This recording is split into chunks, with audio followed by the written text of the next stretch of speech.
It's been a good few months for Char. McDonald's launched a new type cheeseburgers with a very catchy commercial that I can't show you because Bandai will hit me with copyrights because they're draconian. I'd love to try this burger myself, but let's face it, my contacts in Japan will probably never get it to me in time. Well, they probably could, but who wants to pay that much for one-day shipping and freeze drying a hamburger that most likely isn't that much better than what's already over here?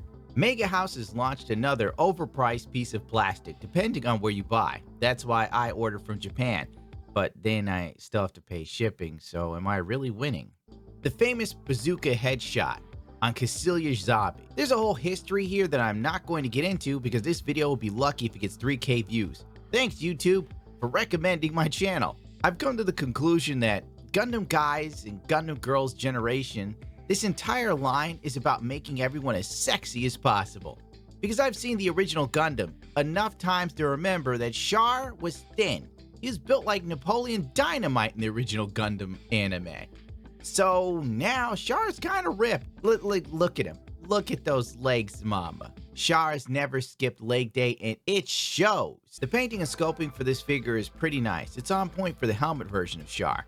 The non-helmet version just looks like Cobra, another weeb anime that only those of us with no lives would know what I'm talking about. The statue comes with two heads as mentioned before, helmet off and helmet on. The helmet on has two swappable faceplates.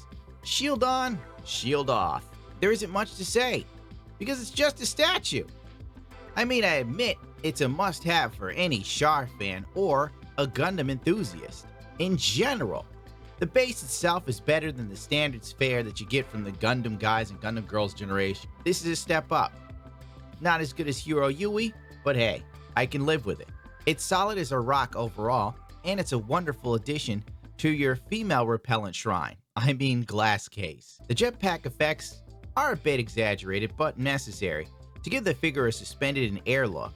And I think it comes off nicely. I mean, unless you're really bothered by the logistics of how rockets and propulsions work, then you would probably go, there's no way in hell those tiny little bits are doing that much. But hey, listen, nobody cares. The one thing that's always bugged me, since we've got a few seconds left, is how the bazooka is basically the same one that the Zaku's and the Doms use.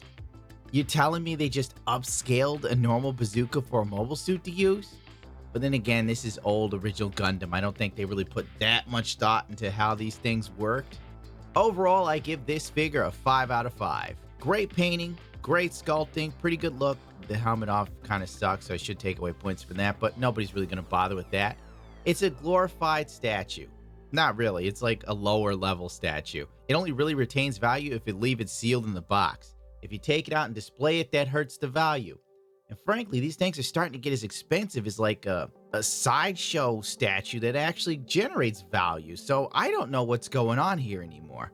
Hopefully in the future they do more Amuro Ray, because it's like 4 or 5 versions of Char, and we got one Amuro like a year ago. Can we get civilian clothing Amuro, please? But since I said that, Megahouse will probably be like, oh, you want Char in his white suit hanging out at the bar with the drink. I'm like, no, I want Amuro before he gets into the Gundam. Like, ah, yes, you want a very sexy Cecilia. And I go, I think about it.